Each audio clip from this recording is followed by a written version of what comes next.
बोलते तर या अभंगामध्ये तुकोबारायांनी पहिलं जोग्याची उपमा संतांना दिलेली आहे. मी मगाशी सांगून गेलो रूपक अलंकाराचा या ठिकाणी वापर केलेला आहे. अलंकार शब्दाचा अर्थ फार सुंदर आहे. अलंकरोती इति अलंकार. मूळ वस्तूचं सौंदर्य वाढवण्यासाठी ज्याचा उपयोग केला जातो त्याला अलंकार असं म्हणतात. ज्ञानोबारायांनी ज्ञानेश्वरीमध्ये या अलंकाराचा फार वापर केलेला आपल्याला पाहायला मिळतो. ज्ञानेश्वरीच्या 16व्या अध्यायामध्ये ज्ञानोबाराय श्री गुरूंना सूर्याची उपमा देतात. मावळवीत विश्वा भासू नवल उदयला चंडांशु अद्वयाब्जिनी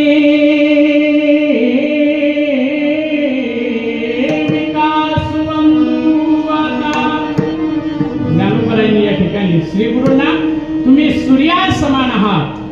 अगदी जसं ज्ञानोबाराय गुरुला सूर्याच्या समान उपमा देतात, सूर्याची उपमा देतात, तसे तुकोबाराय जोग्याची उपमा या अभंगामध्ये देतात. बरोबर माझ्याकडे 10 मिनिटं आहे. या 10 मिनिटांमध्ये या जोगी शब्दाबद्दल बोलतो. खरं तर मला आग्रह झाला की हाच अभंग घ्या, म्हणून मी हा अभंग घेऊन कीर्तनासाठी उभा राहिलो. विठ्ठल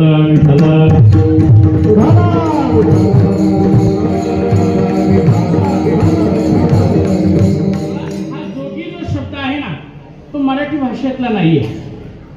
जोगी हा शब्द आपल्याकडे जो आला तो हिंदी भाषेतून आलेला. मराठी आणि हिंदी या दोघी सख्या बहिणी आहेत. हिंदी ही मोठी आहे आणि मराठी ही लहानी बहिणी आहे. आणि नाहीतरी आपल्याला मराठी माणसाला हिंदी बोलल्याशिवाय करमत नाही आणि हिंदी माणसं मराठी बोलण्याचा फार प्रयत्न करतात. तुम्ही बघा मुंबईमध्ये अनेक अशी माणसं आहेत, असे अनेक माणसं आहेत की त्यांना मराठी भाषा बोलता येत नाही, पण मुंबई सारख्या शहरात येतात, राहतात आणि मराठी बोलायला शिकतात. कालांतराने तेच आपल्याला म्हणतात आम्ही सुद्धा महाराष्ट्रीयन आहोत, आता आम्हाला मराठी बोलता यायला लागले. प्रयत्न करतात. तर का प्रयत्न करतात त्याचं कारण आहे या दोघी बहिणी सारख्या आहेत. आणि असं असतं बघा, दोघी बहिणी सारख्या तेव्हा असतात की दोघीमध्ये काही ना काहीतरी गुणधर्म समान लागतात. एखाद्या गावात जर एखादी बहीण जर थोडीफार बोलायला कमी जास्त, दोघी बहिणी एका गावात दिल्या, एखादी बोलायला कमी जास्त असली, मोठी बोलली तर मग मोठीचं बोलणं लहानीला आपाप बोलायला सुरुवात करतात लोक. खाणी तशी बाणी आणि असेल कोणावाणी. मोठी जशी आहे तशीच ही लहान असणार आहे. तशीच हिंदी भाषा आणि मराठी भाषा आहे. तर जोगी हा शब्द हिंदी भाषेतला आहे, तो मराठी भाषेत त्याचा अपभ्रंश जोगी झाला. मूळ शब्द आहे योगी. काय शब्द आहे? योगी. पण खरा शब्द योगी असूनही त्याचा अपभ्रंश जोगी झाला. आणि हा जोगी शब्दाची उपमा तुकोबारायांनी अभंगामध्ये दिलेली आहे. विठ्ठल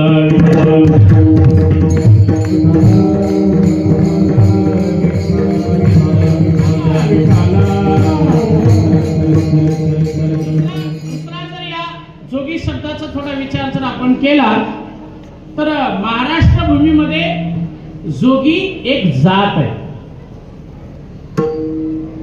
शासनाच्या नियमानुसार भारतामध्ये एकूण 6 धर्म आहेत. हिंदू, इस्लाम, ख्रिश्चन, जैन, बौद्ध आणि शीख असे एकूण 6 धर्म आहेत.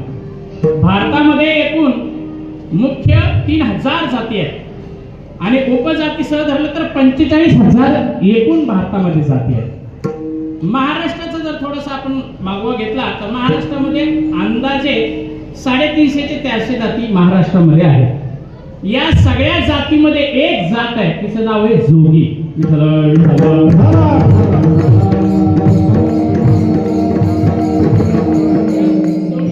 काही उपजाती आहेत. एक सुरगार सिद्ध जोगी म्हटलं जातं, दुसरं नाथ जोगी आहे. असे वेगवेगळे जोगी ही अनेक जोगीचे 5-6 प्रकार जो जोगी जातीमध्ये आहेत. तर यामध्ये अजून एक तिसरा जोगी समाजातला महत्वाचा घटक आहे किंवा उपजात आहे, तिचं नाव आहे मसन जोगी. काय आहे? मसन जोगी. आणि मला असं वाटतं तुकोबारायांनी अभंगामध्ये संतांना जी उपमा दिलेली आहे ना ती मसन जोग्याचीच दिलेली आहे. विठ्ठल विठ्ठल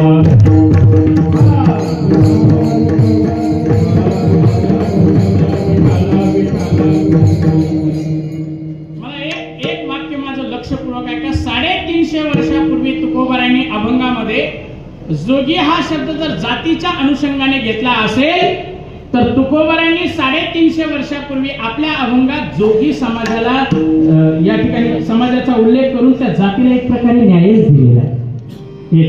दुसरा अर्थ असा आहे, तुकोबरांनी जोगी हा शब्द वापरून जोगी समाजाला फक्त न्याय दिला नाही, एवढ्यावर नाही, तर त्या जोगी समाजाचा आदर केला. आणि तुकोबरांनी 350 वर्षापूर्वी दाखवून दिलं की आम्ही जात मानत नाही.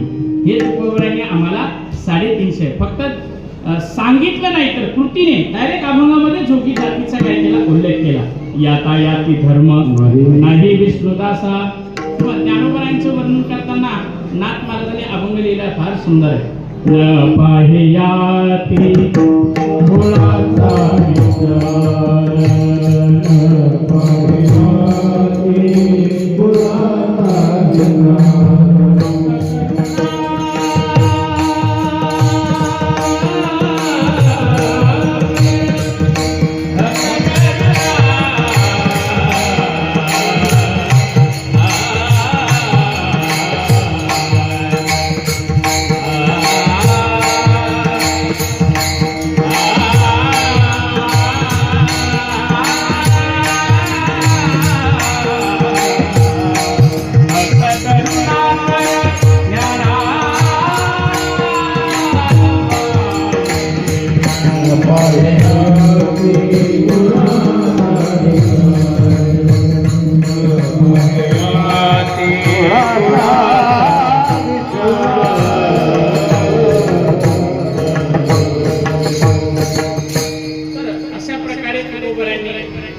संतांनी जातीचा विचार केला नाही.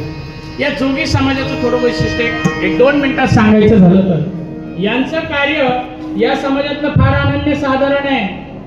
बाजूला न ठेवता येणार आहे, पण ते दुर्लक्षित झालं, विलास नाही त्याला. पूर्वीच्या काळी स्मशानभूमी नव्हत्या. आजही काही खेड्यामध्ये स्मशानभूमी नाहीच आहे. असे कितीतरी महाराष्ट्राची गाव आहेत स्मशानभूमी नाही. मग एखादा माणूस जर घरातला मेला तर त्याच्या अंगावरचं सोनं काढून घेण्यासाठी लोक पेटवलेलं जे प्रेत आहे ते विझवलं जायचं. दुसऱ्या बाजूला हिंस्र प्राणी जे असायचे, कारण शेतात कुठेतरी त्या माणसाला जाळलं जायचं आणि मग त्या प्रेताचं हिंस्र प्राणी यायचे आणि खाण्यासाठी पुन्हा ते लाकडं बाजूला लोटायचे आणि त्यातलं प्रेत काढून न्यायचे खाण्यासाठी. मग या वेळेला या समाजातला त्या काळचा घटक असा होता की तो मेलेल्या मड्याचं संरक्षण करण्यासाठी रात्रभर जागा राहायचा आणि स्मशान जागवायचा. आणि ती आपल्या सगळ्या समाजातली जी मडी आहेत ना ती व्यवस्थित प्रेत जळावी त्याची खबरदारी घ्यायचा. इतकं महत्वाचं काम त्याचं होतं. त्यावेळेलाही लोक त्याला काही देत नव्हते म्हणून नाविलाजाने त्याला वेश सुद्धा विद्रूप धारण करावा लागायचा. आणि म्हणून डोक्यावरती मोर पिशाचा असा एक मुकुट असायचा, वेगवेगळ्या देवांची फोटो लावलेली, कपाळाला भस्म लावलेलं असायचं, लाल कुंद असं कपाळाला कुंकू, डोळ्यामध्ये काजळ, चेहऱ्यावरती भस्म, गळ्यामध्ये रुद्राक्षाच्या आणि मानवी हाडाच्या माळा असायच्या. एका हातामध्ये मेलेल्या माणसाचं मुंडकं म्हणजे ही कवटी इथून वर आणि दुसऱ्या हातामध्ये एक वस्तू असायची, त्याला घाटरू म्हणतात. माहितीये घाटरू तुम्हाला? घाटरू म्हशीच्या गळ्यात असायचं बघा. ते कशाचं नाही, घंटी नाही, घंटी वेगळी. घंटी असते ती पितळाची असते, घोगर असतं ते तसं गोलमणी असतो गोटीसारखं, आणि घाटरू आहे ना असं लोखंडाचं असायचं आणि त्याच्यामध्ये लाकडाची लोळी आतमध्ये, ती म्हशीच्या गळ्यात बांधलं. तर ते घाटरू अगदी त्याच आकाराचं साधारणतः 1/8 धान्य. आता 8 कळते की नाही मला जरा कठीणच आहे, साधारणतः 1 किलो धरा आपण, 1 किलो धान्य बसेल असं ते घाटरू हातात. मसरजोगी जर एखाद्या गावामध्ये जर आला ना तर अख्खे गावाचे दरवाजे आपोआप लागले जायचे, इतके माणसं घाबरायचे त्याच्याबद्दल. परंतु तो आपल्या सगळ्यांचं रक्षण करायचा. आणि तुकोबराने अशा मसनजोग्याला संतांची उपमा दिलेली.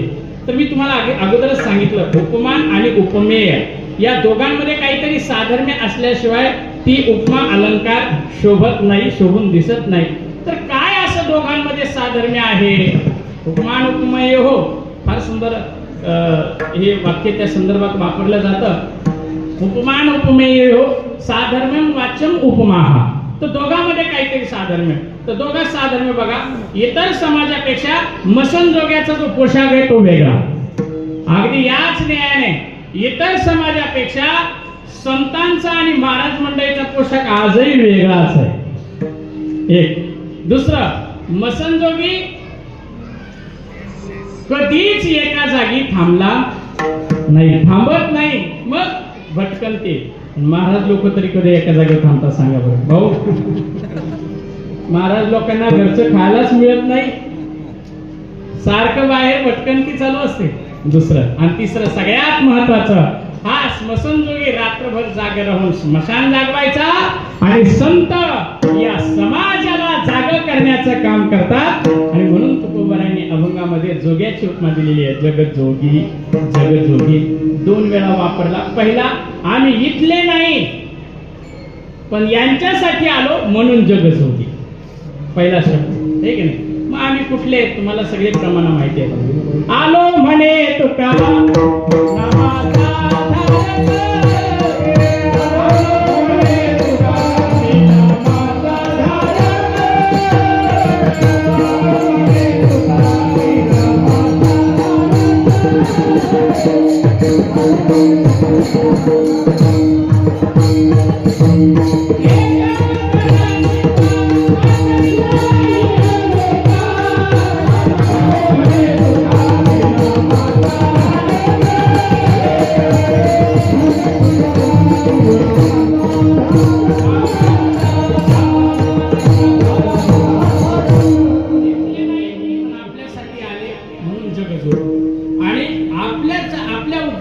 आले ना, स्वतःसाठी ते आले नाही, मग समाजाचा उद्धार करण्यासाठी आले. यापेक्षा वेगळं आपल्याला इथून वर घेऊन जाण्यासाठी आले. म्हणून दुसरा शब्द त्यांच्यासाठी जगजोगी जगजोगी. काय केलं या संतांनी?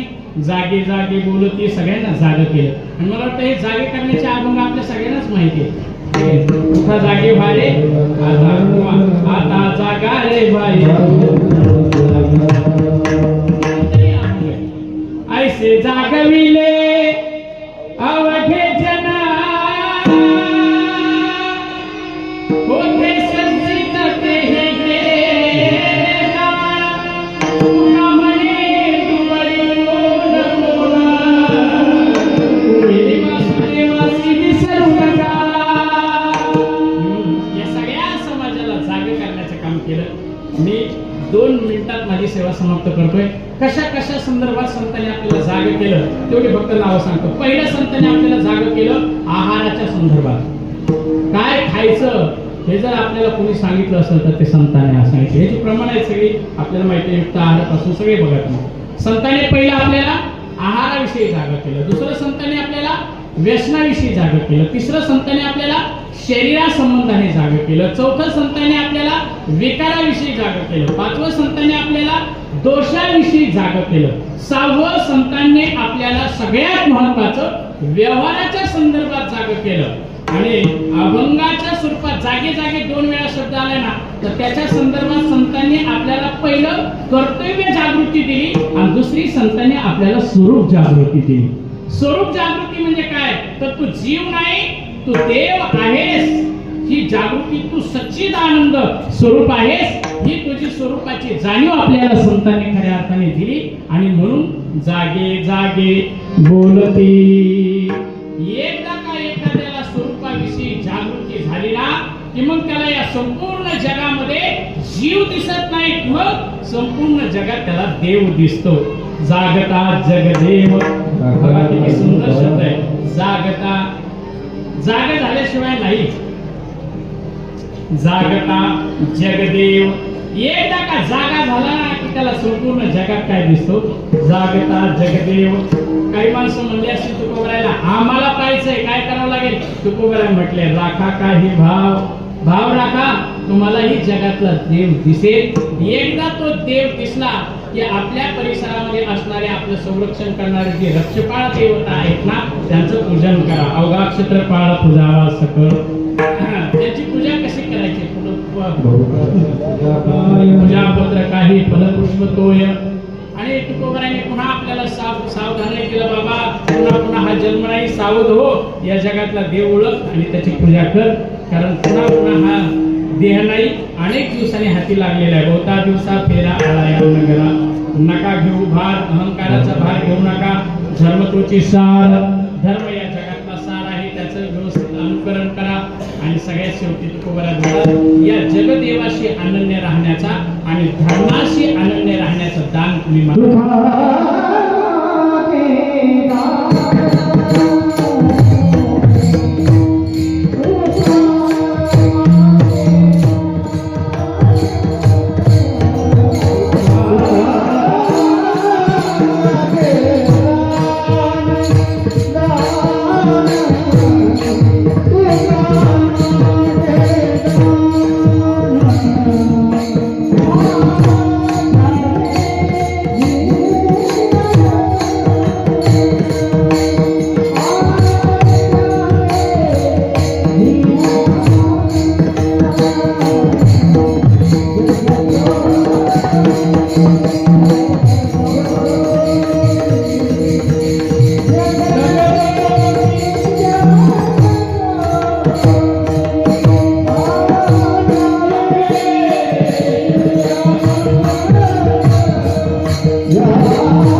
Love